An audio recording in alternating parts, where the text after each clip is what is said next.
I had a paranormal group in here one night, and we were standing right there at the bottom of the stairs over there, and we had two guys standing about halfway up the stairs here, and right over our shoulder we had a Native American yell something at us. I was kind of curious, what did this guy say? Excuse me.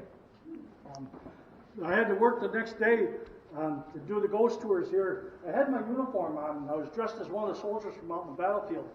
The two armies didn't get along too good at all. It was the end of the night, 11 o'clock at night, and I shut off the lights in here, and I had my tape recorder with me, and the only light that I had was that door down there. I came in with my flashlight, and I stood right here. I had my tape recorder like this. I turned the flashlight off, and it's pitch black in here. And I said, "Can somebody tell me what this Indian word is?" And I repeated what it was. And I looked up, and right there where that flag is, right there where the corner is, right there, I saw two eyes looking at me, two blue eyes, bright blue eyes.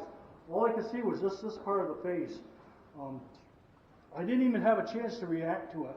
These eyes went from blue to yellow to green to orange to bright red. I go,